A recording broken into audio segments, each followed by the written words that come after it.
as a hush comes over the building. Thank you all. Creaking of a microphone stand. Yes, thank you all for being prompt.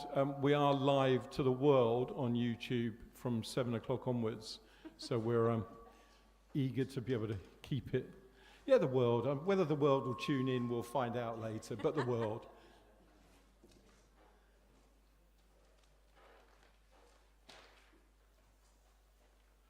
What do we reckon? Yeah, let's go. Let's go. Well, good evening, everyone.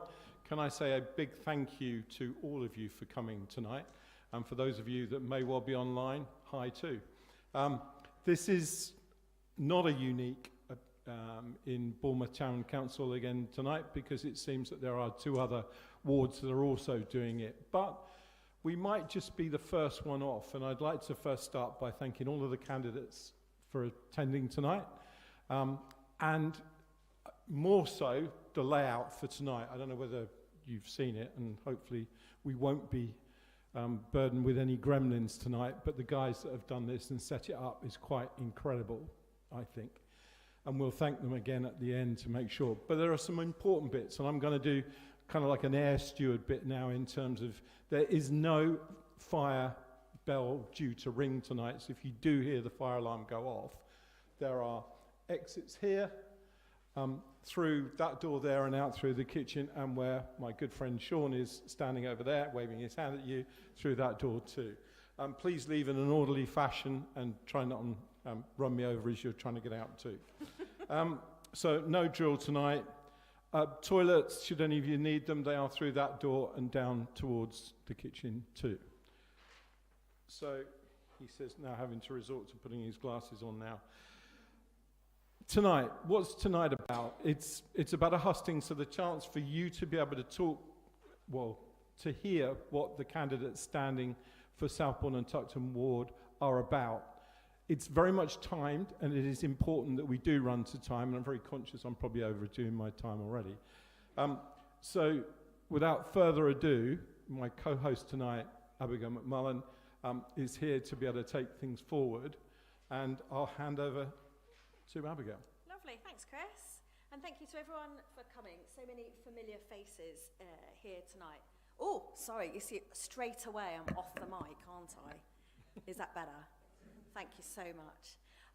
I was just going to say thank you so much to so many lovely familiar faces here tonight. Being able to come and hear what our candidates have got to say for themselves is such an important part when we are voting people who are representing us. So again, I'd like to just mirror what Chris has said and say thank you so much for your time this evening, and for your time as well for coming and hearing what everybody's got to say. There's a few rules of engagement. Everybody who comes to our meetings regularly will know we are a good-natured bunch. Sometimes we can be very opinionated and slightly heated, but never disrespectful or domineering. So let's continue in that vein. I have got some such strict time rules where I will get slightly sort of more rigid in terms of making sure that everybody has the same amount of time to answer the questions that the Southbourne Forum and the Henra members have emailed in to myself and Chris. We got lots and lots of questions, not all of which we've included, because some were specifically to individuals, and we wanted to have questions that everybody could comment upon. And what we've done, we've amalgamated questions together where they were quite similar, so that where we can see that there was a swell of interest, we've made sure that those questions are there as well. So if you don't recognise the wording of your particular question, it might be that it's just been crafted in a different way to accommodate sort of 2 or 3 questions together. And the way that this little section will work is I'm going to give each of the candidates 2 minutes, that enormous 2 minutes of time, to make a quick statement about themselves, just to introduce themselves and give everybody a flavour of who they are. And then I'm going to kick off with the questions that I've got in front of me, and I shall do it in a different order each time, so poor old Amy isn't always the first person to get the question. So be ready for that. I'll come at different people with every different question. You can stay seated, please don't stand up. It would look like a trumpet, won't it, if we're all standing up and sitting down as the minute goes by. So stay seated. Now, this is where it gets so serious, because if you are over your minute, now someone might need to correct me if I'm saying this wrong, will they get notice that the minute's coming up? No. Right, when the red light goes on, you're, woohoo! You are over your minute, and I will be politely cajoling you along. Okay, so that is how we are managing our time. Now, if there is, or at my own discretion, if I feel there is a justification for someone to have right to reply, then I will give them that right to reply. But if not, just respect everybody's time allocation and so forth and so forth. I'm sure it will be a really interesting and informative and really important event. So again, let's start. So with the first piece, with the 2 minutes of a little pitch about yourself, I am going to start at this end, and I am just going to work my way down very easily. So I'll start with you, Amy. Would you mind telling everybody a little bit about yourself? If I turn this, is that okay? Of course, I'm yes. allowed to touch it. Can everyone hear me okay? Okay, wonderful, excellent. My name's Amy Bailey, and I'm your Green Party representative for Southbourne and Tupton, alongside Kerry sitting here. I've lived in Southbourne for the last 8 years with my family. I have 2 young children who go to local schools and nurseries here, and I'm sure you'll agree Southbourne and Tupton is a very special place. We enjoy participating in the wonderful local community events that we have here, supporting our local businesses to thrive, and exploring the wonderful nature we have on our doorstep. I'm a chartered governance professional with over 15 years experience working in multinational organisations, providing corporate governance advice to ensure that decisions that are made by boards are effective. I'd like to use that experience to ensure that the town councils are well run and provide real value. Like a lot of us residents, we didn't support these large town councils.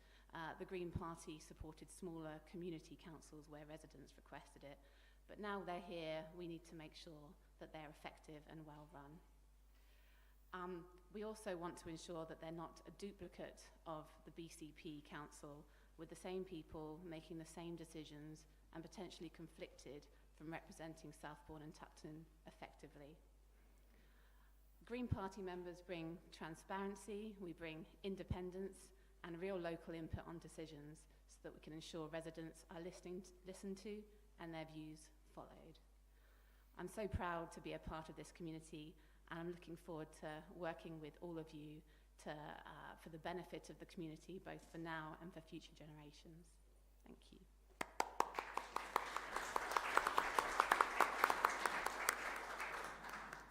Thank you so much. And Kerry?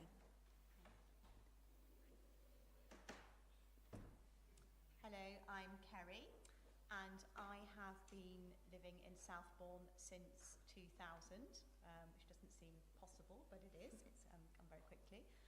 So I've raised my children here. They also went to local schools, now grown up. The youngest is 20. So very much part of the community. It's very much my home. And like Amy, very similar story. I like to use the local shops and to try and support local businesses where I can. I've got 2 dogs, so I take full advantage of the beautiful coastline and the walk by the Stowaway. So the natural environment is very, very important to me. I am a teacher. I currently teach young adults with special needs. And that has really opened my eyes to some of the challenges that many people face. And I think, although I'm primarily working with people who are neurodiverse, actually there's an awful lot of people in our community who have difficulty being heard for whatever reason. So that's very much my area of specialism, if you like. I'm very interested in listening to the unheard and seeing how everybody's views can be heard. Thank you. Thank you. And this working okay? Yes. Right. Thank you, Abby. Thank you, Chris, for organising this so efficiently, red lights and all. Thank you, everyone, for turning up. I will be the one Labour Party candidate on your ballot paper on the 7th of May.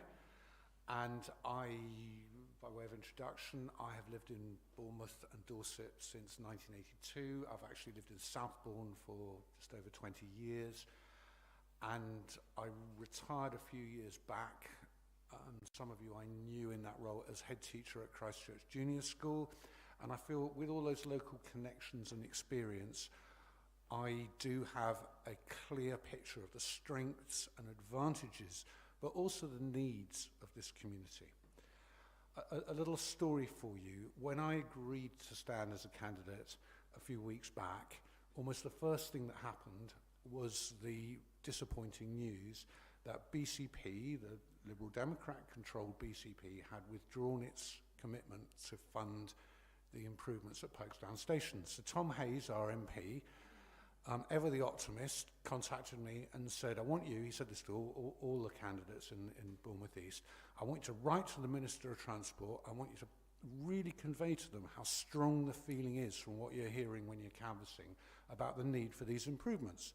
So we did that. He had some pretty speedy meetings with the Treasury and also with the Ministry of Transport and came back with the goods. And that to me was really inspiring because it gave me a little vision of what might just happen with that kind of magical synergy between a local Labour group on a town council and a really energetic MP. And if BCP are bold enough to delegate and transfer the right powers to this council, what I think a Labour group would do is try and make sure that we get the basics right. Because I think that's what a town council is about. And get those roads swept and fly tipping cleared and libraries open. And let's talk about the Beaufort later on. And it would be an absolute privilege to be involved in that. Lovely. Red light.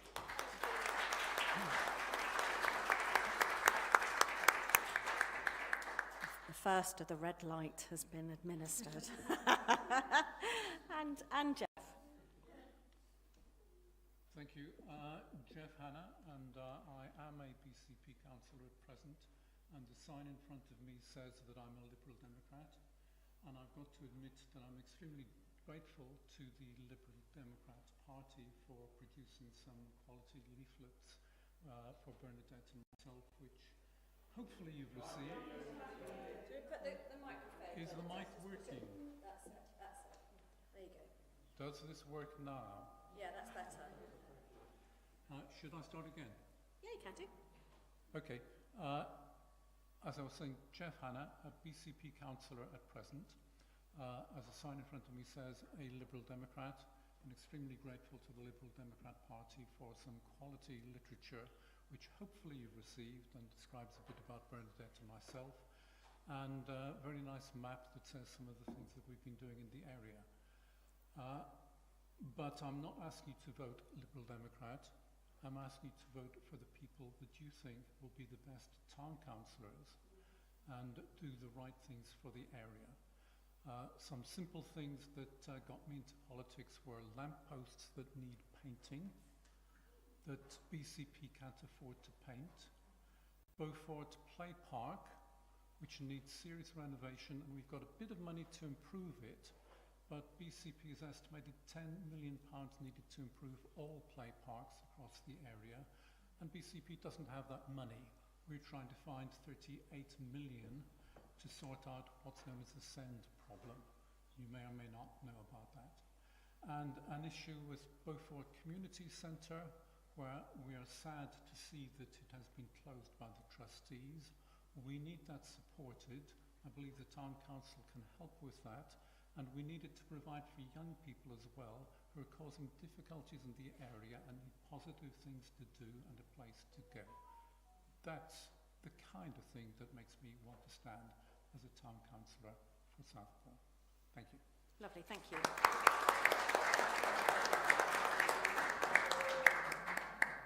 Bernadette. Good evening. I'm Bernadette Nanovo, and my background is in admin and project management. I've been a military wife for over 20 years and have lived permanently in Southbourne since 2019.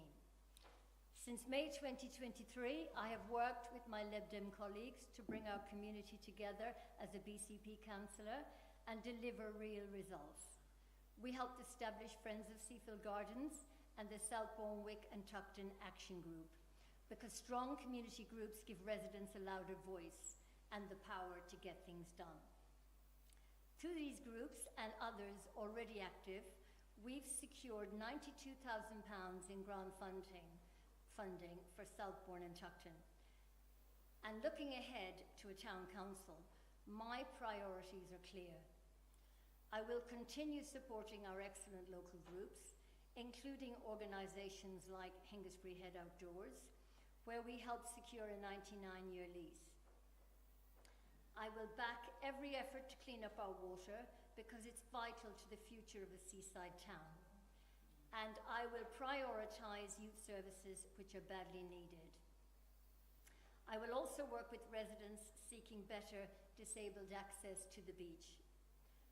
Residents want our area to be well maintained with cleaner and safer streets, and I share that commitment. You'll hear promises from other candidates, but some won't stand up to reality. Keeping the precept low sounds appealing, but without knowing future challenges, it isn't always credible.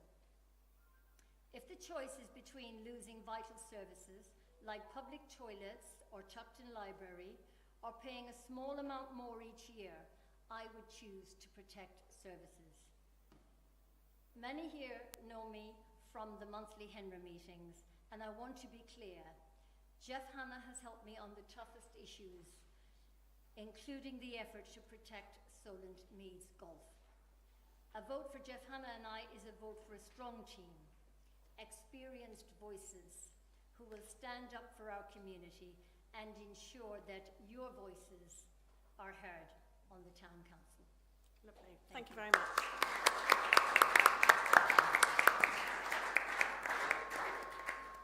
Thank you, everybody. So I now know who I need to keep an eye on, Simon and Bernadette.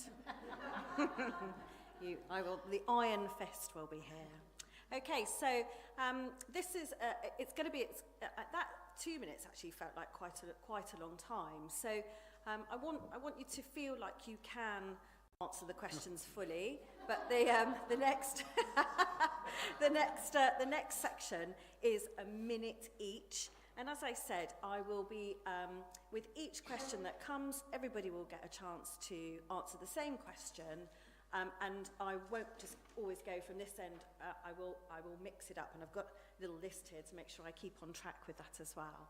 So we'll get on with our first question, which will come up on the screens as well, so that you can see, and I'll read it out at the same time. So the first one, which is to Bernadette to answer first, I should say.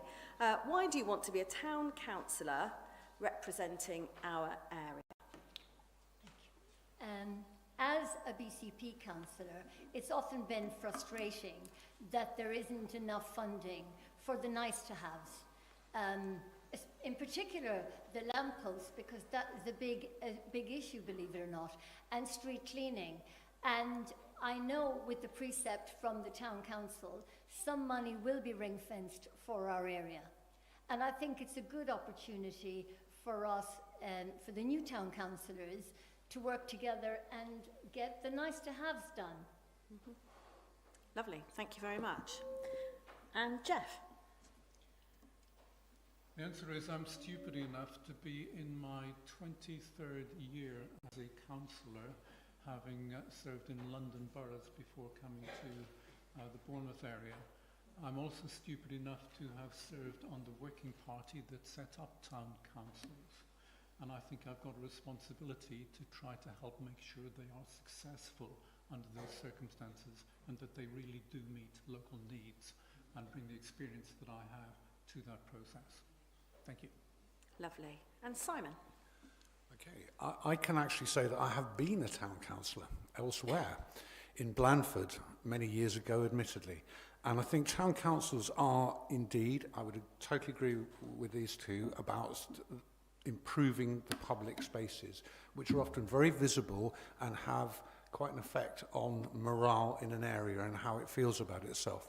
But I do have to remind ourselves that this is not a Southbourne and Tuckton council.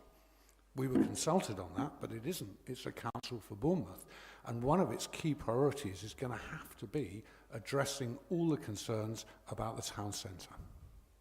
Lovely, thank you. And Amy? Thank you. I'll start with the personal, really. I've been fortunate enough to have been involved in a lot of sustainability-related projects in my work over recent years. And normally working in the corporate world, you don't get such an opportunity to get that kind of feel-good factor, and it's given me a little bit of a love for it, really. So now my children are getting a little bit older, I've decided that I want to give something back to the community and also make sure that the community itself is well protected for the future of my children as well. I want to ensure that we have the play parks, that we have appropriate development, that they're not going to be paying too much in taxes for the town council in future. You know, we want to make sure this is well run, and for many reasons, this is why I'm running. Thank you. Lovely, thank you. And Kerry? I suppose my main reason for wanting to be a town councillor is I'm increasingly concerned, I suppose, about the people who aren't here today, the people who aren't in this room, about the general disengagement that a lot of people have with the community and with politics in general. And my experience, again, of working with people who find it difficult to have a voice, I would like to see if I can apply the skills and experience that I have in that area to see if I can increase engagement, increase commitment for the whole community, so that we have more of a sense of being a community, a group together. Lovely. Thank you very much. The next question, and this will go to Kerry first. How do you see the role of Bournemouth Town Council differing from that of the current BCP Ward Councillor role, and how will you avoid conflicts of interest if you're one of the people that will potentially hold both roles?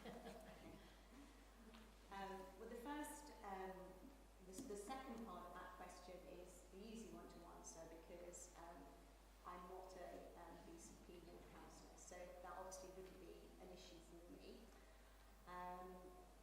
I suppose I see the role very much as being one of communication, of listening, the fact that we are a very specific area. I think it's easier then to actually get to know that area really well, to get to know the people, and therefore it's easier to be able to represent them and to actually hear their voices and ensure that their views are heard.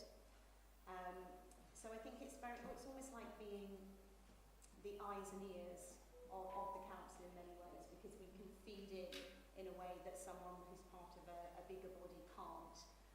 And it's ensuring that local issues and very particular sort of small local issues don't get lost in the sort of big council.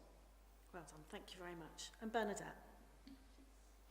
Well, because I'm very much a community person, as being a BCP councillor, not all BCP councillors are so community focused.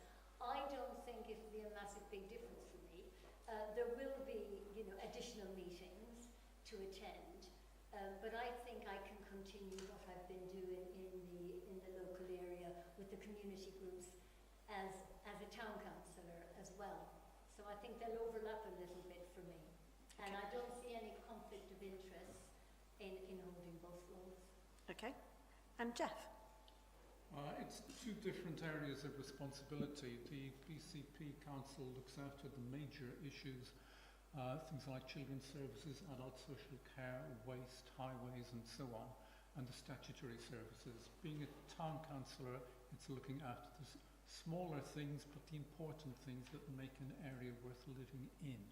And I see absolutely no conflict of interest I would not represent BCP, I would not represent Bournemouth Town Council, I would represent my residents and vote on both councils if I were elected to both on the basis of what residents would like to see for this area. Lovely, thank you. Simon. I really liked Kerry's comments about eyes and ears, and I think sometimes a good, strong town council will spend its time dealing with the small matters, but actually leaning on the bigger council and lobbying them for its priorities. A word of warning. There is no cap on the precept that a town council could set.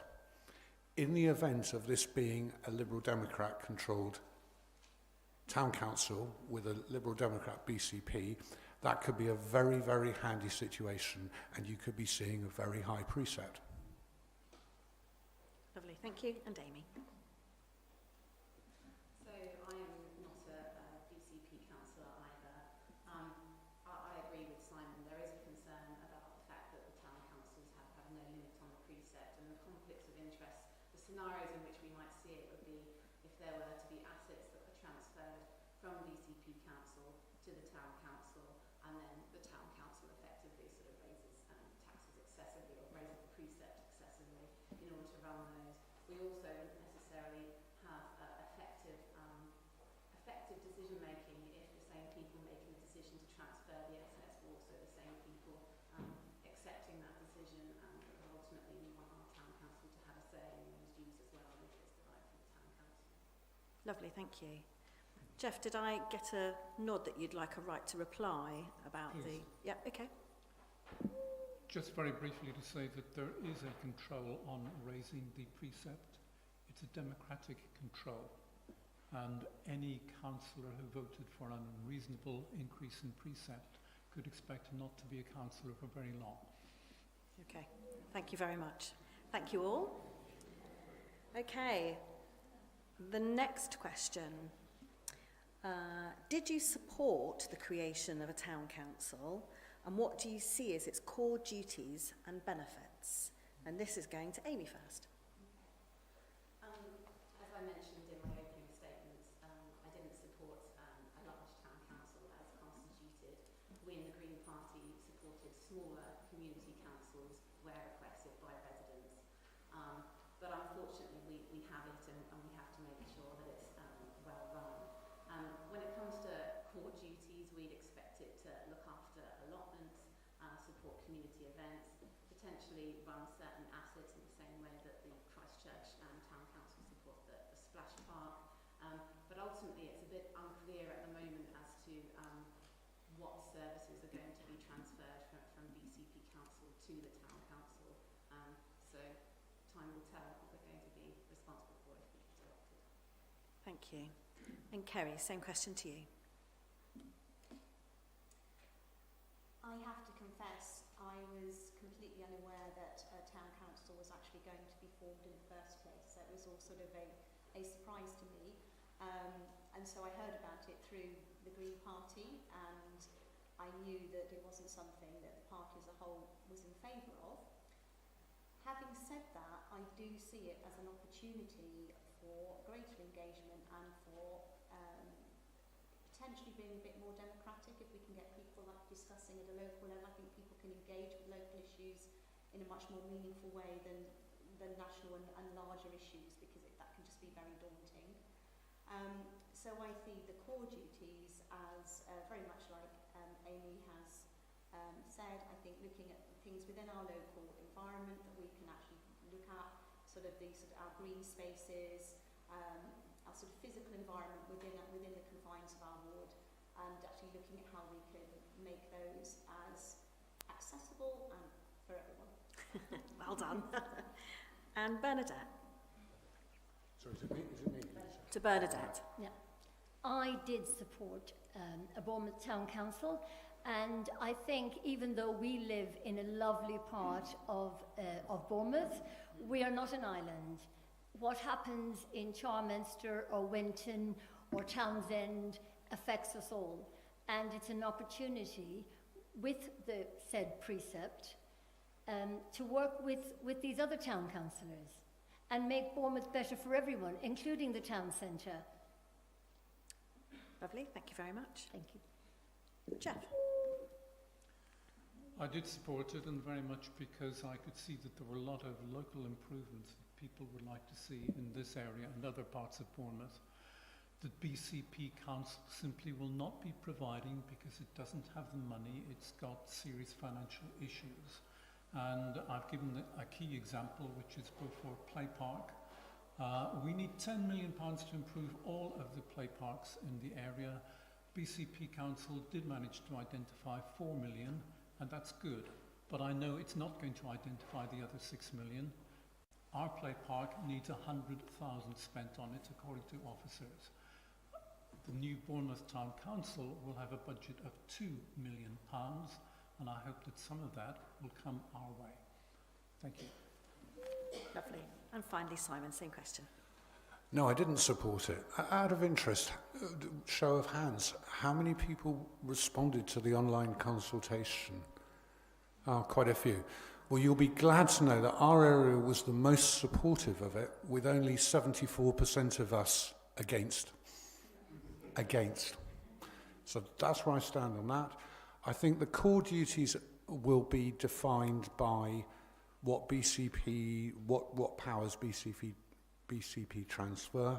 I think one big opportunity, which no one's mentioned yet, which I will concede, is that town and parish councils are able to apply for funds which other bigger authorities can't, and that might be a funding opportunity. But was it 2 million you said, Jeff? Yes. Yeah, I mean that 2 million is across the whole of Bournemouth, so do the maths. And we're not going to be identified as likely to be the most in need area. Okay, thank you. Jeff, another right to reply. I'm being so generous. It's quite unusual. It's not so much a right to reply, it's just a correction of the way things will work. BCP Council cannot decide to transfer services to the new Bournemouth Town Council by law. The Town Council can only decide what services it will take on. That's its decision. BCP cannot force it to do anything. Okay, thank you. Okay, the next question, question 4, and this will firstly go to Simon. How will you ensure decision-making reflects the views of all residents, not just the most vocal individuals or pressure groups? As Kerry said, eyes and ears, and all of us, whoever gets elected, will be doing this in a voluntary capacity, and you've got to make the judgment of who are the people that you would most trust and depend on to listen and have good judgment about local priorities. You're never going to agree with whoever it is on all of them, but that's your judgment call. We have to do what we feel is right. Lovely, thank you. And Amy? Yeah, I think the danger is when you sort of do online surveys, you sort of open yourself up to sort of the people with the most extreme views, whereas if you actually do a representative survey of sort of a sample of the population, then you're likely to get a much better sample. I think when it comes to ensuring that decision making reflects the views of all residents, not just vocal individuals or pressure groups, I think, as Simon says, it comes down to being eyes and ears on the ground, listening to our residents, perhaps conducting monthly surgeries, and also I think there's an opportunity potentially for area committees of the council to bring things back to a more local level, potentially co-opt members from local community groups as non-voting members who have input on decisions, and I think that should bring potentially decision making back to the level at which it's effective. Lovely, thank you. And Jeff? I'm going to agree with Simon that there is no way that you can make sure that decisions reflect what everybody wants, because there are inevitably disagreements of views. The concern is to make sure that we benefit those who have the greatest need, and those who will benefit the most people.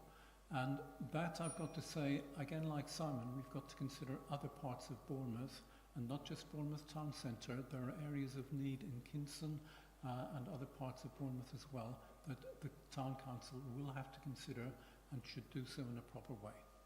Lovely, thank you. And Kerry, the same question? Yes, I would agree, I think, with everyone in that it's not possible to hear everyone, but it's about being committed and trying. It's about, it's kind of bread and butter for me. I'm having to try all the time to interpret what my students, who most of whom are pre-verbal, are actually trying to say to me and what their needs are. So I suppose it's very much an extension of that. It's about building connections within the local community, you know, getting to know the local guide group, getting various other community groups, and listening, not going in with prejudged ideas, but actually really hearing what people are saying. Lovely, thank you very much. Sorry? Oh, Bernadette. Do you know, I just ticked you off as if you'd gone. Apologies. There you go. Well, so with regard to the views of residents, I have been, since I was elected as a BCP councillor, talking to very many residents, because if you look at each corner of our ward, I speak to the clubs down at Iford playing fields. I speak to Friends of Seafield Gardens, which I was instrumental in setting up. I'm at Henra every month listening to what they've got to say. We have Wick Warriors in Wick. We engage with Tuckton. So, and I see a role for Southbourne Forum as like a focus group. And I also want to just come back on something Simon says about it being a matter of who you trust, and implied that the Liberal Democrats are not to be trusted. But we've all heard Labour say no more taxes. And since 2024, we've all been hit with more taxes. And so let's not just think that Labour are the only ones to be trusted. Lovely. Thank you for that, Bernadette.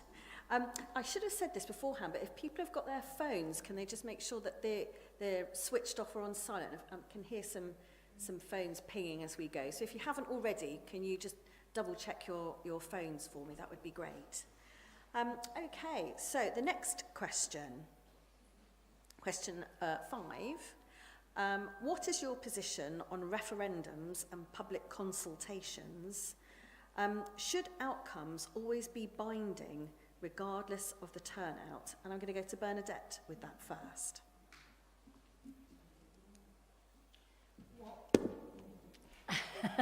Because I've just finished speaking, I was processing. So, referendums, I guess the criteria should be set as to what the outcome, you know, like 51% in the Brexit debate may not have been an ideal result to comply with, because it was affecting, you know, so many people in so many ways, and not everyone understood. But a consultation is not a referendum. And I think when very few people engage with a consultation, it could be that they think, I have no idea whether a town council is a good idea or not. Why don't the people that we elected to study these things from all angles make that decision for us? Because we had to study these things and know and feel really confident that what you're voting for is the right thing, and the right thing for Southbourne and Tuckton, the residents that elected us. Lovely, thank you. And Jeff, the same question. A referendum is a constitutional process, and it requires all the safeguards of an election. It's highly expensive, and if you want to blow Bournemouth Town Council's budget, hold just one referendum, and you've done it. Consultation is in order to get people's views and thoughts that elected councillors may not have considered, and to make sure those are brought to the elected councillors and taken into consideration as part of the decision-making process. They are not votes in order to get a majority. They are a means of getting views expressed and properly considered. We do have an elected and representative democracy in this country at all levels, and it then is for the councillors who've been elected to use their best judgment in the light of the views that have been expressed. Lovely, thank you very much. And Simon? I think this is a bit of a loaded question. Never. I think it's about the online consultation for this council, and people express their views, and I do a lot of canvassing, and quite a lot of people are quite angry about it, but that's where it is. And I did think it was a bit cheeky that the candidates sitting on my left sent out a bit of election material talking about being locally responsive. After that, I'd have probably left that one out at this stage. But you know, some people are disappointed about the consultation, but it is true that very few people took part in it. Thank you. And Amy? I think when it comes to public consultations, there's an obligation on those putting that consultation forward to make sure that people are aware of it, that everyone can participate in it, i.e. it's not just online, it's discussion forums for people that don't necessarily have access to that online consultation. And also that you try and bring as many members of the community into it to respond to that as possible. As I mentioned earlier, it does tend to cost a little bit to actually do a sort of online representative sample and employ a company to reach out to a certain number of people in the community to get a representative sample of opinions. When you offset against the cost of a £4 million pound a year town councils and £1 million set-up costs, it seems a small price to pay to do something like this. Lovely, thank you. And lastly, Kerry? Yes, I think there's been a lot of agreement really sitting on the table. I think public consultation, definitely there needs to be, councillors are there to represent the public, and therefore how are they going to know what the public want if they don't actually have consultations? So yes, I think there needs to be a lot of opportunity for discussion, for dialogue, there needs to be lots of listening. Outcomes always be binding. That's actually quite tricky. It depends on how. In a way, for a consultation, it can't be binding, but I think it also depends on how representative the sample is that you've actually heard. I think probably I would say no for that one. And as for referendums, I'm not sure what they achieve if it's dependent on all those voting. Probably costly. Do people really understand what they're voting about? I think the danger is it becomes oversimplified and people don't actually know what they're actually making a decision about. Lovely, thank you very much. So, and to question 6. Here we go. How will you respond to concerns that the town council was created despite consultation, opposition, and how will you represent those dissenting voices? And that goes to Jeff first. I think the proof is in the pudding, and it will be down to the newly elected town councillors to make sure that the pudding is an extremely well-made pudding.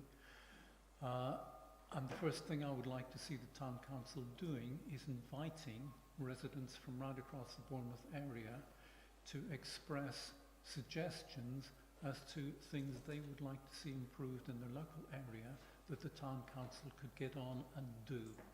And as soon as people see things improving, I think that will be the appropriate response to those who have felt a town council should not be created. Thank you. And Simon? I'd have to agree with most of that. I think the challenge is that we were consulted on small, more parish-style councils, and one of those has been created in Broadstone, and the Bournemouth one is going to be the largest town council in the country, and it's not going to be quite so easy to be as responsive on those kind of very local issues. But that's right. It'll have to be judged by the outcomes. Lovely, thank you. And Amy? Yeah,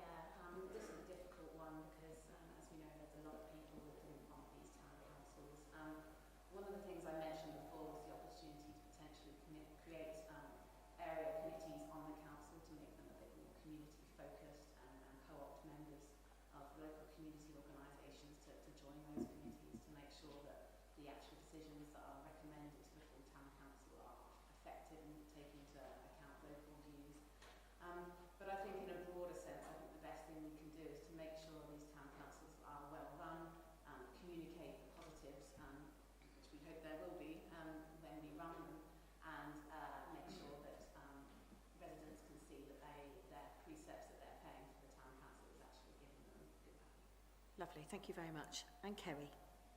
I think in a way it is a fait accompli.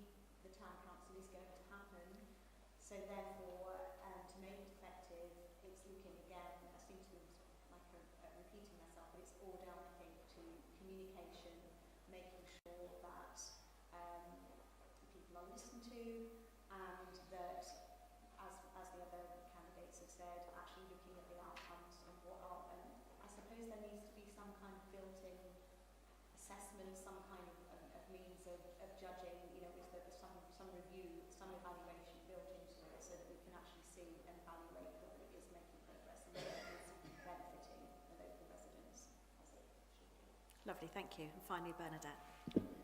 Yeah, I point out to them about the ring fencing some of the council tax for use in our local area for some of the nice to haves.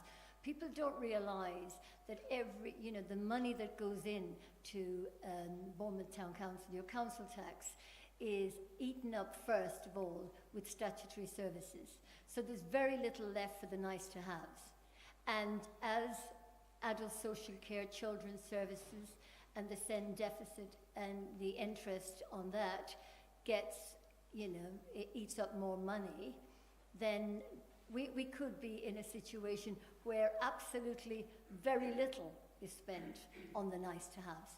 And people do realise that they want cleaner streets, that they're really concerned about losing their public toilets. They don't realise that public toilets are not a statutory service, that having the library in Tuckton could be taken away if BCP got into financial difficulties. So they often change their mind then when I explain that. Lovely, thank you very much. The next set of questions is all about sort of finance and the precept. So question 7, which will go to you. Sorry, Bernadette, I'm not giving you any processing time here. You're going to get this one first. How will you ensure the town council funds, the precept, are spent fairly across all areas, including smaller or less central communities? Well, I think this is very much about negotiating with other town councillors. We do find in public life now politics takes over everything. But I would hope that any of us sitting at this table, if we were on a town council together, we would put the best interest of our area and share out the precept. Because as I said, just because we live in a particularly well-off area here in West Southbourne, it doesn't mean that we don't still deserve money and grants for our play parks, because people come from all the other wards to use our facilities. So I think it's about fairness and negotiating, and if you treat other town councillors with respect, and I think we could all get along well and work together. Lovely, thank you. And Kerry?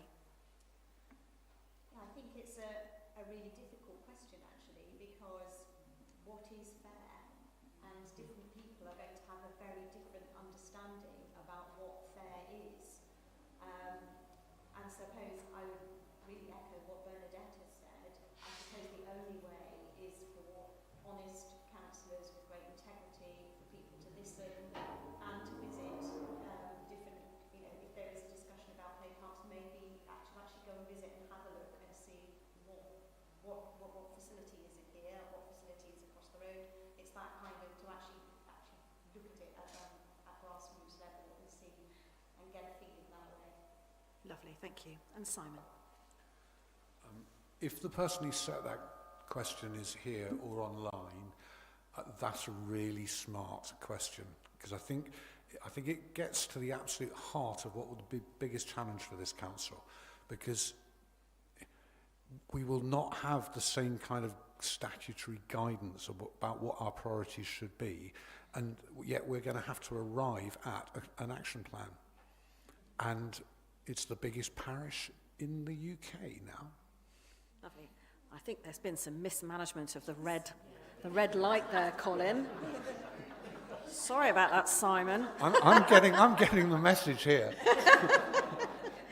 Oh dear. And Amy. Hair trigger. Yeah, I'm probably going to sound a bit parochial here, but I think the word parochial comes from parish councils or town councils. I think, as has been said by Bernadette and Kerry, we really need to make sure that Southbourne doesn't lose out, or Southbourne and Tuxton doesn't lose out, given that we are a wealthier area again compared with the rest of Bournemouth. We deserve good facilities as well, and play parks are a prime example where I feel that broadly, we've missed out compared with other areas. I think as well the important thing is to make sure early on the rules of engagement are set out on this, because we can't have a town council fighting over every decision when it comes to sort of how the money's spent. We need to sort of establish that as one of the early first ways of working so that we can agree the terms of engagement going forward. Lovely, thank you. And Jeff.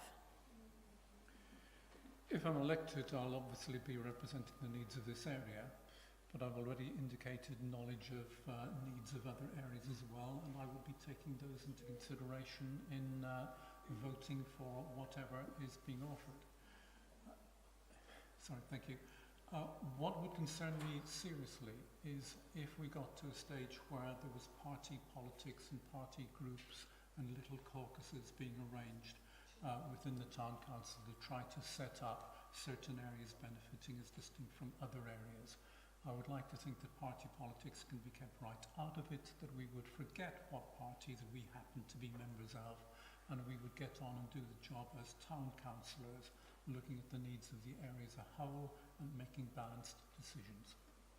Lovely, thank you. And question 8 is quite similar, so I might try and put a slightly different spin on this one. I'll read the question as it is, but then I'm going to give a bit of guidance on where the focus should be. So this is going to go to Kerry first, so brace yourself. So this one is, how will you ensure areas like Southbourne and Tuxton receive a fair share of investment within the wider Bournemouth Town Council? And I think we've sort of answered that in the last question. So maybe if we could just have your sort of very brief thoughts on how you think you personally, what you think you will bring to the town council from your sort of personal perspective or your personal skill set, maybe. Okay. I suppose I think my biggest asset is the fact that I am used to listening and hearing everybody's views. I'm good at asking the sort of hidden questions, reading people, thinking what this is what you're saying, what is it that you're actually meaning. So I think that is also that could be quite a useful tool when actually trying to ensure that there is fairness, that perhaps everyone is being heard, that there may be perhaps a livelier character on the council. It's just making sure that all councillors are listened to as well in that context. Trying to think about how to, and just making sure that we don't get forgotten, as the other candidates have mentioned, that we perhaps don't have as many needs as some of the other areas of the town, but we still have needs, and it's making sure that we do still get heard, and we're not just, all the priorities don't go into areas perhaps of higher need. Lovely, thank you. And Bernadette, sort of personal qualities or experience you'll bring to it? Well, I feel like I'm on with Alan Sugar. But since I've been elected, one of the things I have been doing is bringing the community together. And I think if you can bring the community together to work hard and help you with street cleaning and gardening and litter picking, even though it's not so hard if you have enough people, then I think that I would be able to work with town councillors, because I think You know, some of the same qualities you use in, you know, bringing your town councillors together as you do with bringing residents together and getting them to work with you for the greater good of our own ward. And if we're compassionate, and as I said, what happens in other areas affects us. So we need to help the other town councillors with what they need to get done as well. Thank you. Jeff, personal qualities and experience element to this question. I think a lot of it is to do with communication skills and persuasive skills, and how you work with the other councillors, how you can put the case across and explain things clearly in terms of the needs of the particular area that you represent. For example, Beaufort Play Park serves an area of relative deprivation. Not everyone understands that that area is there across the Bournemouth area. And also explaining that an area of relative affluence doesn't mean that there are not needs. And I think of an individual gentleman who came to one of our surgeries who simply wanted somebody to talk to, nothing else. And we should be supporting groups that help support those individuals. So it's the ability to explain to other councillors needs and reasons why things should be funded. Thank you. Lovely. Simon? Okay, I think first we have to recognise that although we were consulted on a Southbourne Council, this is a council for the whole of Bournemouth, and that is its remit. In terms of personal qualities to fight the local corner, I don't know. Eloquence, persuasiveness, and a dash of low cunning. Can you follow that, Amy? I'm not sure. I'll try. I alluded before to my governance experience, so I'm well used to dealing with board members and people with big egos to manage, so that would be hopefully a skill that I could bring to the fore. As I mentioned previously, I think it's important to set some key principles from the beginning, and that's why the first few months are going to be so important as we lay down the ground rules for how we're going to work going forward. I'd also like to just take the opportunity to sort of agree with Bernadette and Jeff on what they've said in terms of the importance of working together cross-party.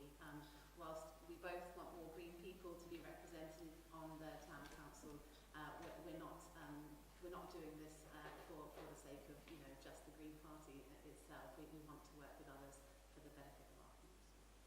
Lovely. Thank you very much, everyone. And on to question 9.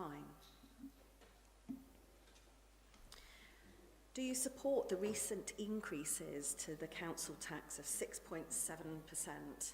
And if not, what do you think BCP should or could have done as an alternative? And Amy, you'll be delighted to know I'm going to you first on that one. That's fine. I can't see how they couldn't have increased it by that much. Unfortunately, the funding from central government is too little to be able to pay for the fundamental services that we need. It's a problem across the country. It's a problem with all councils. And I recognise that during a cost of living crisis, this is hard to bear. What I wouldn't have necessarily done is done the town council at the same time and done the precept.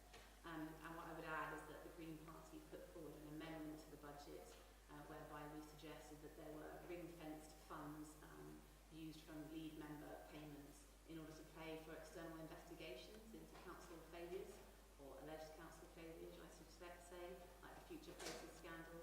So, yeah, as I say, I think it was inevitable, but I do think we need to be mindful whenever we increase taxes on residents that it's absolutely necessary. Lovely. And Kerry, the same question.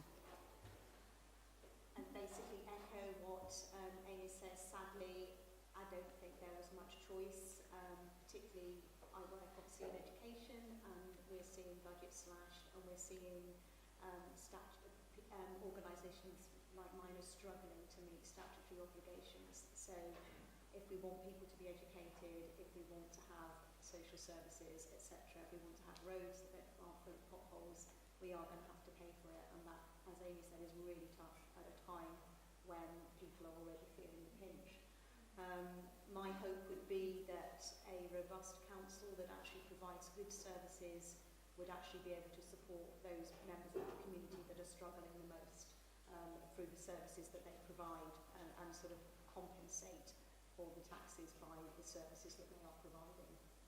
Lovely. Thank you very much. And Jeff? I think it's a very small symptom of a much bigger problem, which is that we need to be sadly paying more taxes nationally for services nationally that are not being delivered as well as they should.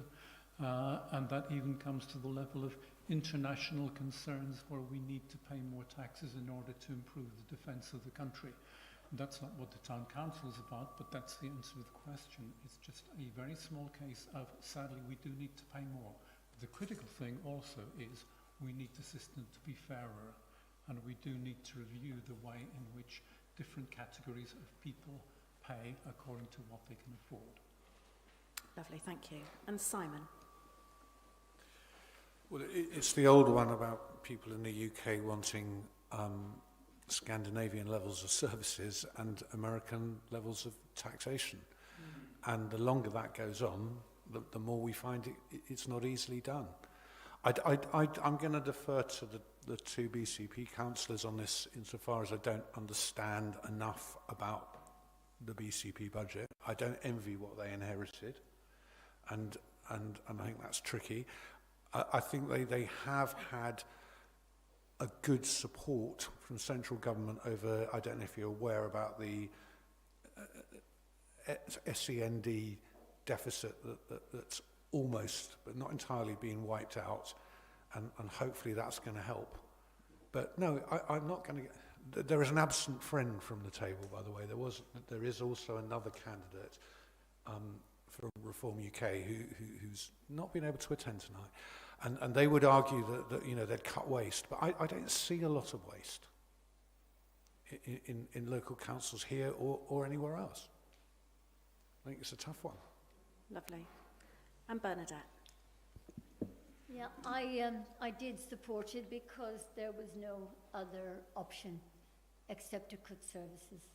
And as Kerry and Amy acknowledged, government funding is reducing year on year for the next few years. So this had to be done. And I don't think central government would have approved it unless they were aware that it was a necessary evil. And so, yes, I did. Lovely, thank you very much. Now, I approach this next question with some trepidation, as I have asked the person who wrote it to explain it to me, and I'm still not 100% sure I understand it, but I'm going to ask it as it was written, knowing full well that the person who wrote it is here and is available. So here we go. Can you explain the purpose of the large budget allocations, such as reserves of 538,000 and contingency funds of 458,000, and how they will be allocated or spent? Now, this is somebody who's looked at the town council budget that have been made available, and they've taken these figures from that. Oh, who should I start with? I'm going to start with Bernadette because she's looking so eager. Well, no, I have, is this from the town council budget? So, Chris? I was going to say, well, I have no idea, so I can't. From the budgets as to where our precept is going. Right, Okay. there we So are. I can say pass on this one. Okay, perfect. Well, let's, Simon? I've got nothing to add. I mean, the council hasn't been set up, so it can't, I would imagine, it can't have a budget set. Well, yes, but I mean, it's going to be, what I mean is it can't have it can't allocate things into budget headings because only the councillors can do that. So as a result... Right. That's why the question's there. Right. Okay. Meaningless at this point. As I thought, Chris, I think this question might be a little sort of ahead of its time. It's giving me exactly the answer I wanted. Okay, perfect. I'm not going to ask everybody to answer it unless there is real desire to do so. Jeff? It might take slightly more than a minute, but I was on the working group that set the budget, and there was a legal requirement that budgets were set Right. even before elections. The purpose of reserves is because there is a legal requirement for all councils to hold reserves in case things go dramatically wrong, and that needs to be an appropriate proportion of the budget overall. So that's why that figure is the way it is. The reserves need to be built up, and it won't be at that level each year, but that's to create the initial level that needs to be available. The reason for the contingency funds is precisely because the working group that was working on this had no idea what actual improvements each of the town councils might like to work on, and needed to have some way of putting money in the budget that would be available. Otherwise, it would have been simply a budget that would say there will be a town clerk paid for, and that's it. So it's putting money in that can be used, and as the town council works, it will develop a much more detailed budget saying how money will be spent, what it will be for, and things of that sort. But without that, the town council would not be able to do anything at all. Lovely. Thank you for that, Jeff. That's very useful insight. Kerry and Amy, we'll go. Amy, you go next, please. Just a quick note. I can't add to what's been said already, except to say that if we were lucky enough to receive your vote, we look forward to scrutinising this in the first year meeting. Lovely. And Kerry, do you have anything to add? No. Perfect. Lovely. Okay. So the next set of questions is more about priorities, delivery and accountability. How exciting. Here we go. What are your top 3 priorities for the area? And I'm going to start with Jeff.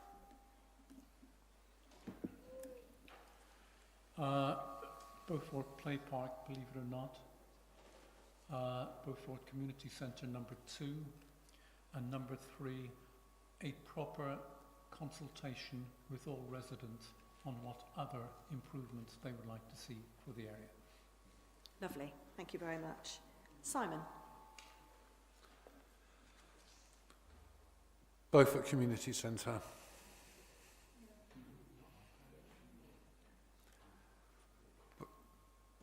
Play parks, and again, yes, the Beaufort one. Have I got to have 3? No, I want to not say at all. Beaufort Community Centre, Beaufort Community Centre, Beaufort Community Lovely. Centre. You can have less than 3, but you can't have 64. Lovely, thank you. Amy.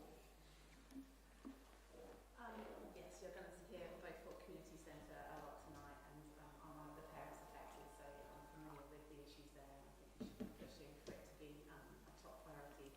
Notwithstanding that it's actually not in the Southbourne and Tupton ward, because the boundaries have chopped off the top of Southbourne, but obviously this would be a Bournemouth Town Council for the whole region, so we'd be pushing for that. I also think one of the things that's worth exploring, not necessarily sort of straight off the bat, but the possibility of developing a neighbourhood plan for Southbourne. So because we don't have an effective local plan, it means that planning developments, when they go to appeal, they're very often overturned.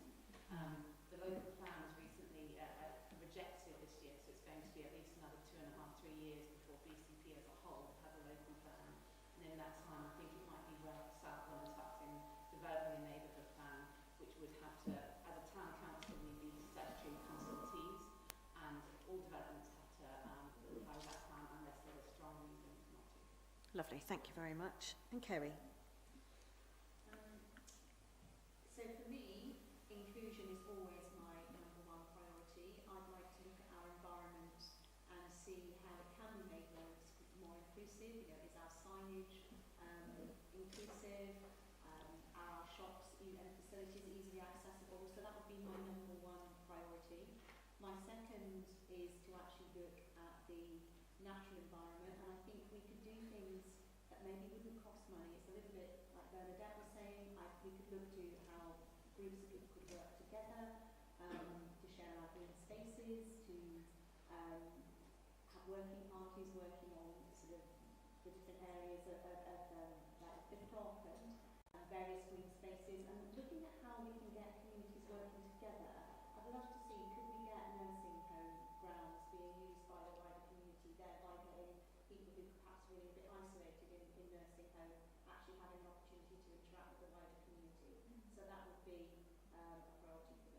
Lovely, thank you. And Bernadette?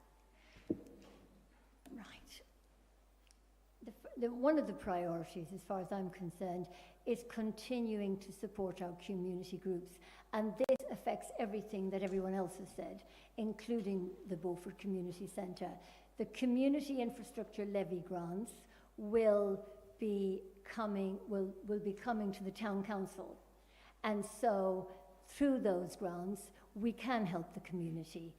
And so that's really important, to support all our local groups, which are doing a great job at the moment. And so that would be my first. And then youth services and street cleaning matters to people as well. But the youth services are very important because we don't have any.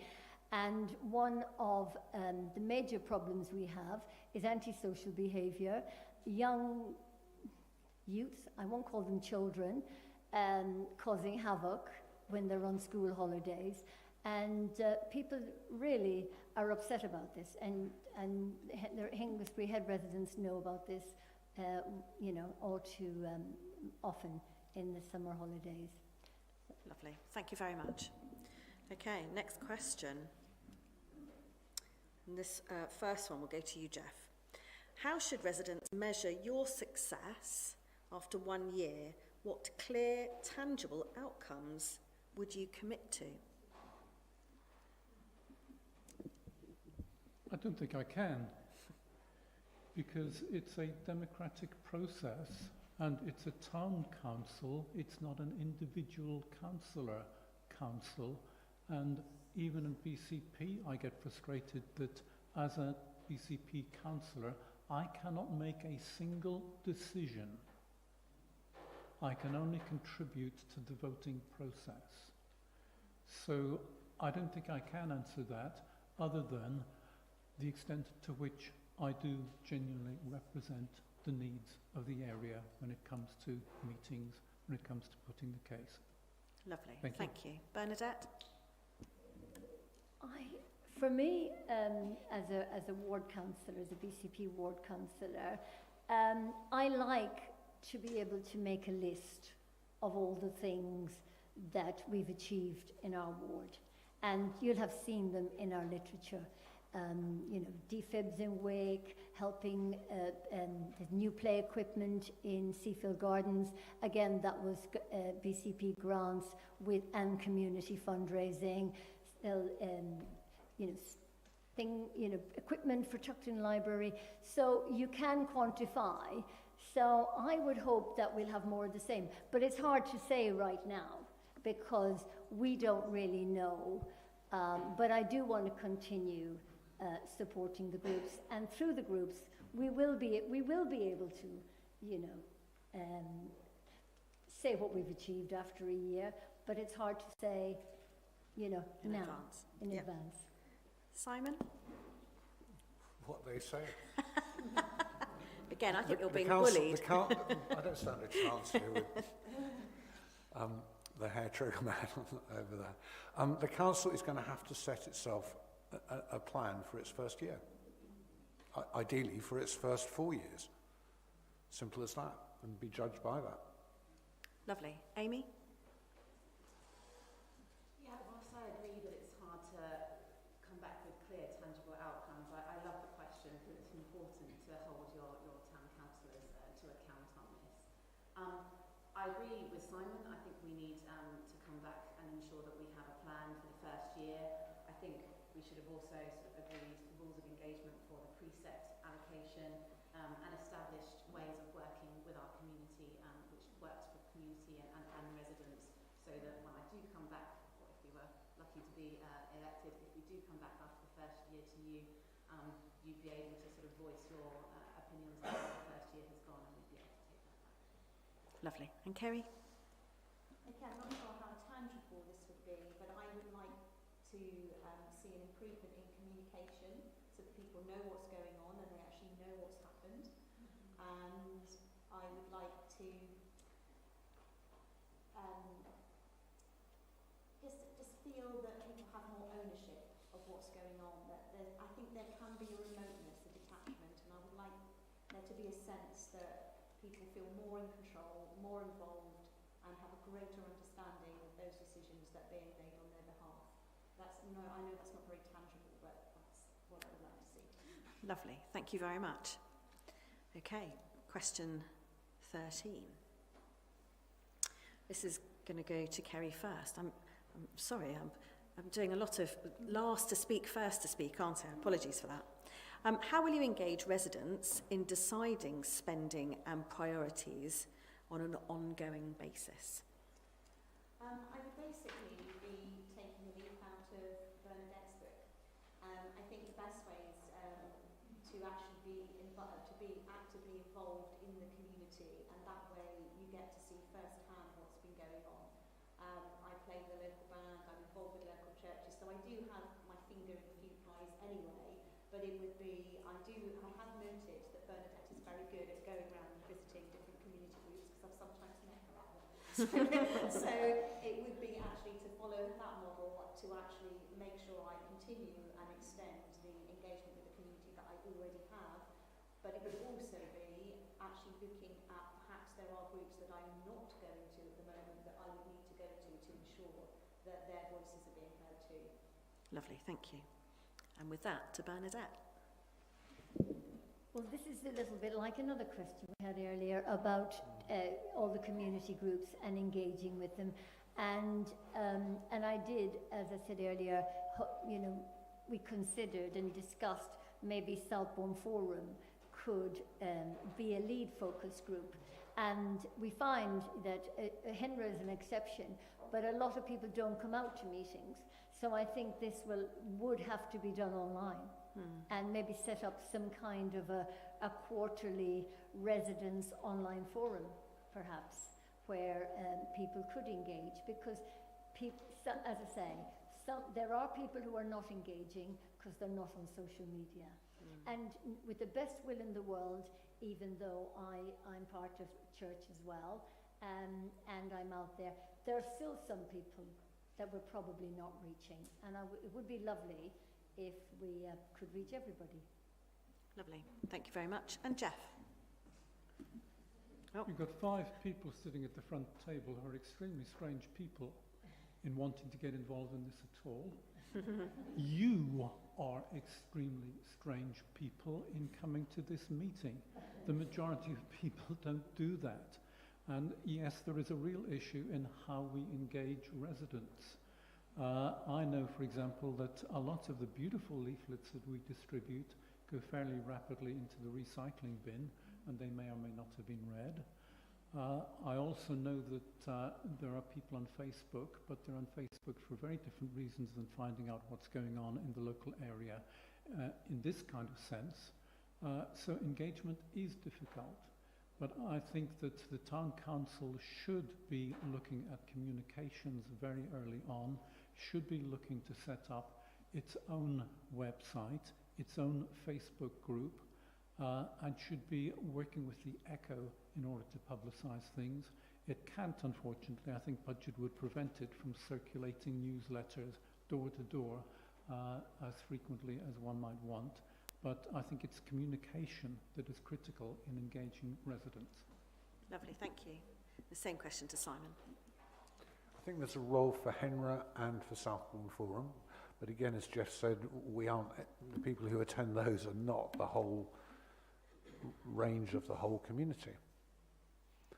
And there is a danger that this is going to raise a lot of expectations, because it is a huge council with a very small budget.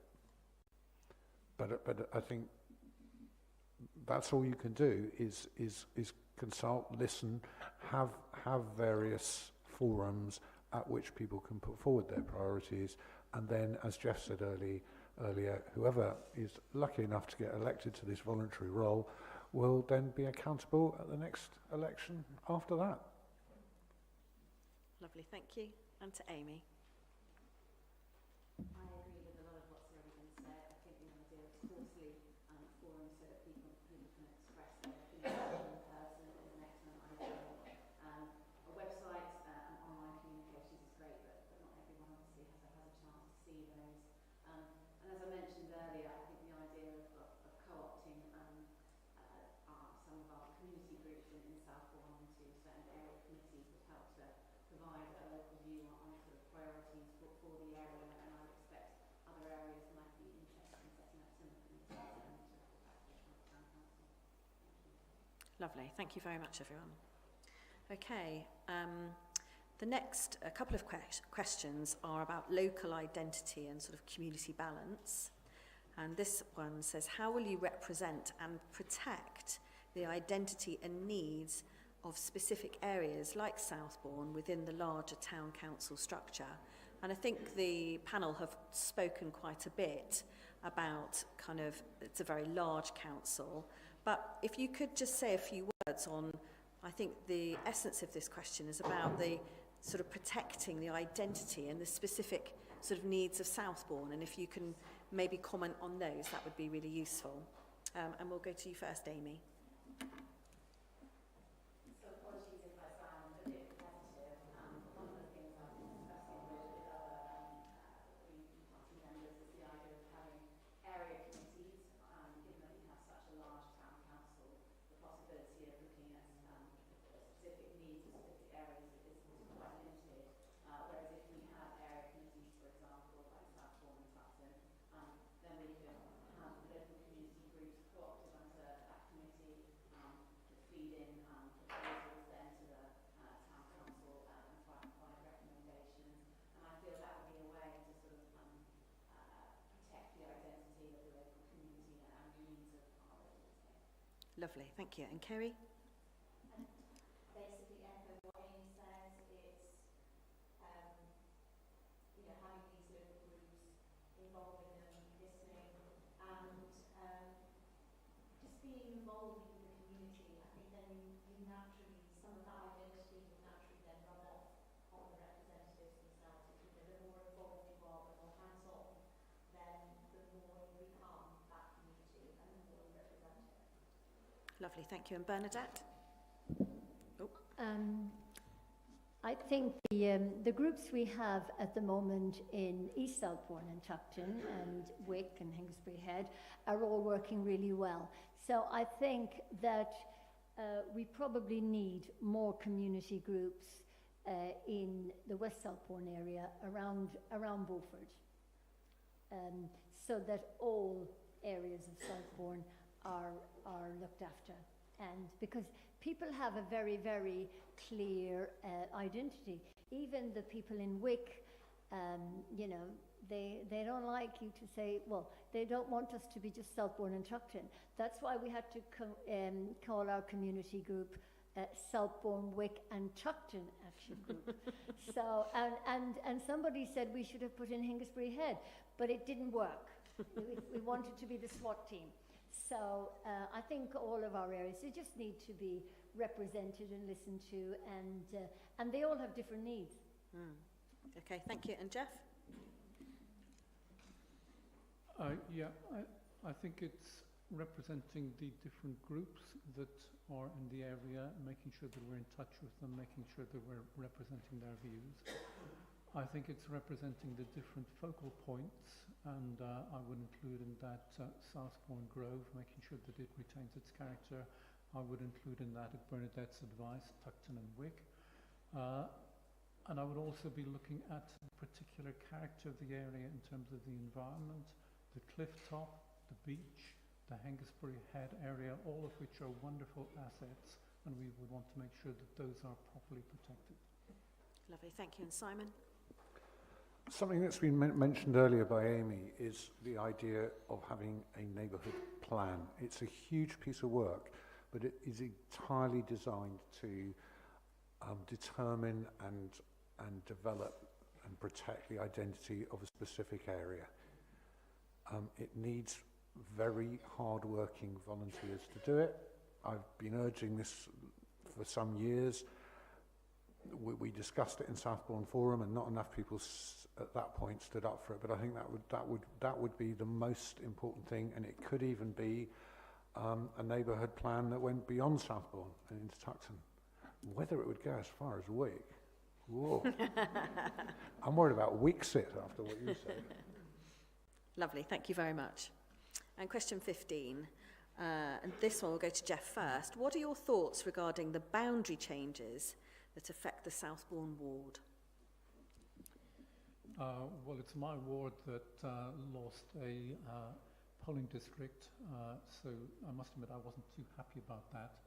But I also understood specific guidance from the council officers that there was a need to have electoral balance in terms of number of voters per council, which is set down in legislation.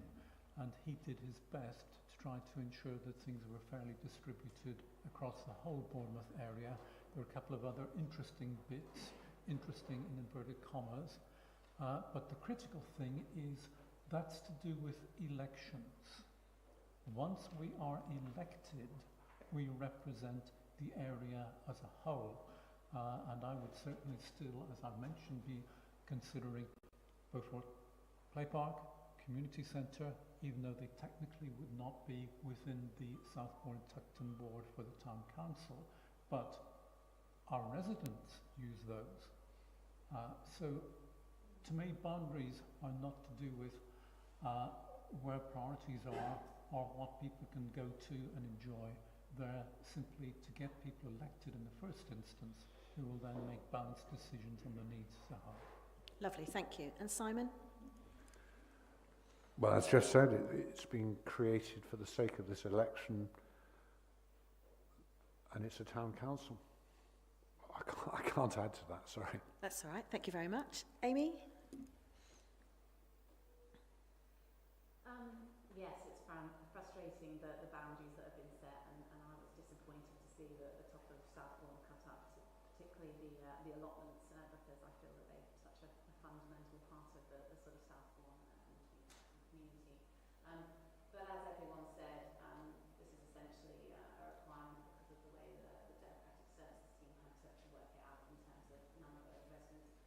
I certainly wouldn't be looking to, when it comes to sort of policies and measures impacting Southbourne and Tuckton, we wouldn't be looking to actually sort of apply those measures strictly to the lines that have been laid out by these new governments at all. As Jess said, it's simply for the election only. But yeah, really unfortunate. There are some qualities there, and I think a lot of this is part of the issue when it comes to creating such a large town council. Lovely. And Bernadette? It's not ideal, but you know, it is what it is. And I understand people, you know, don't always like they don't like change. But it's not like they're not being physically moved to Little Down and Iford. And they will have two fabulous Lib Dem candidates in Little Down and Iford. And so that will be a bonus. So they will have two West Southbourne BCP town councillors. And if Victoria and Muriel become their town councillors, then they've got 4. So they're better off than most. And Kerry? I can understand why it happened, but I have to say I don't like it. It just feels like the community has been split. I know it's very an academic thing, I know it doesn't actually mean anything, but when we're talking about the identity of an area, one of the earlier questions, it's hard to do that when the area is divided by a arbitrary boundary. That's how it feels from my perspective. Lovely, thank you very much. Okay, question 16. This is about planning. How will you approach future development, ensuring housing growth is matched by infrastructure, i.e. roads, GPs, parking? And how will you support local energy and sustainability plans? Wow, what a question. Going to Simon first. Thanks. I did mention earlier that I had once sat on a town council, and one of the interesting functions of many town councils is that the next tier up can listen to them on planning issues. So what often happens is a town council has a planning committee which can't actually refuse or agree a development, but discusses it. And in the one I sat on, the executive, CEO, whatever it was called, I can't remember what it was called in those days, of the district council would attend and take a lot of note, and usually the recommendations of the town council ended up being agreed by the level above. So it'd be really interesting to see when this is set up whether that kind of structure is agreed by BCP. Lovely, thank you. Amy? So I referred to it previously in the proposal for the development of a neighbourhood plan for South Bournemouth, Hustings, and I'll also say with the plan. I think that's one of the ways that we can ensure that we have a say on what is built, how it's built, and the infrastructure that's provided to the local community. It's also a way of protecting green spaces as well, and protecting the community assets that we have. And in terms of how we'll support local energy and sustainability plans, well, I think when we speak about sustainability, we're also talking about, as well as sort of how things are made, materials that are being used, we're also talking about, is it sustainable for the community in terms of in the long-term interest of the community? So I think that's one of the things that we'll focus on. And obviously, as Green Party members, you'd expect that we support sort of local energy generation, solar powers, etc. When it comes to development. Lovely. And Bernadette? Housing quotas are set by central government anyway, so I'm not sure how much influence a town council will have over planning or on planning applications or anything like that.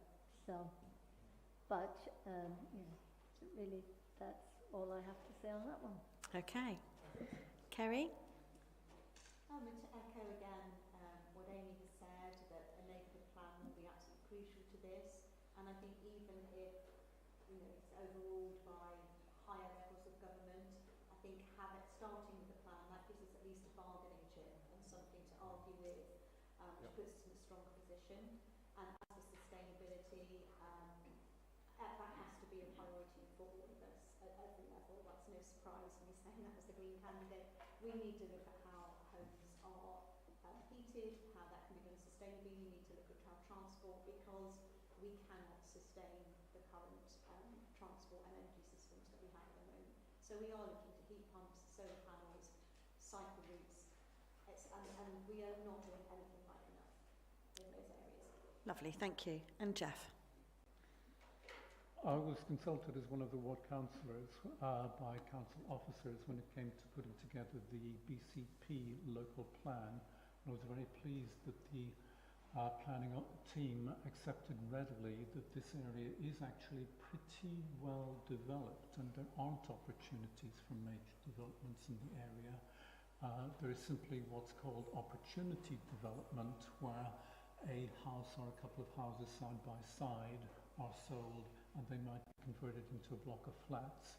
And that, if it's done, has to be done sensitively. And I was delighted that one particular proposal for too many flats, too high level in Starwood Avenue was rejected, partly on the basis of a ward councillor saying, no, we don't want this happening, and there are good reasons for it not to happen. But I totally support the notion, as has been mentioned already, of developing a neighbourhood plan which strengthens the argument in terms of what is permitted within the area and what isn't. And what I would guarantee is we won't do what Bournemouth, the old Bournemouth Council did, and identify a car park for development which is led to the rather overdeveloped set of flats at South Bournemouth Crossroads. Lovely. Well, that's the end of our 16 questions. We've whipped through them quite well, haven't we? We've ended slightly earlier, which I think is no bad thing.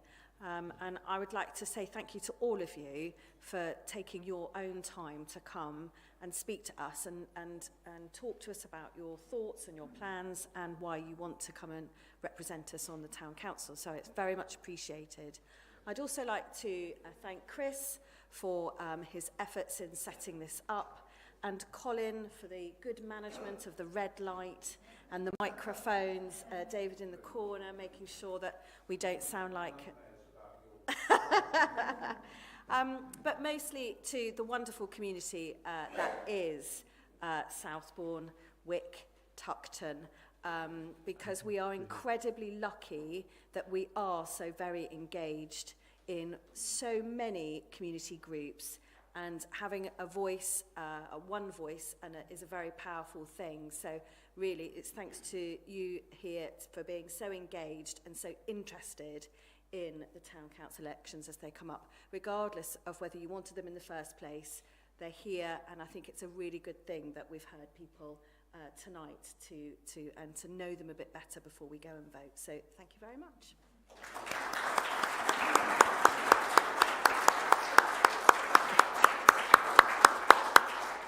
Just the last minute, there's 64,000 people watching online apparently.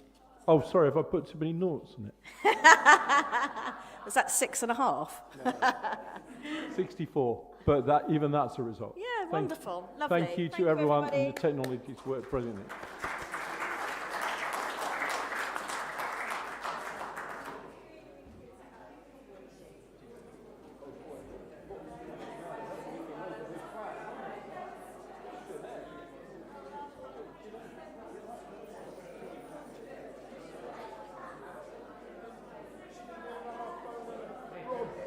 I thought it was you. Yeah, I snuck in about a minute before it opened, so I didn't get a chance to say hi before.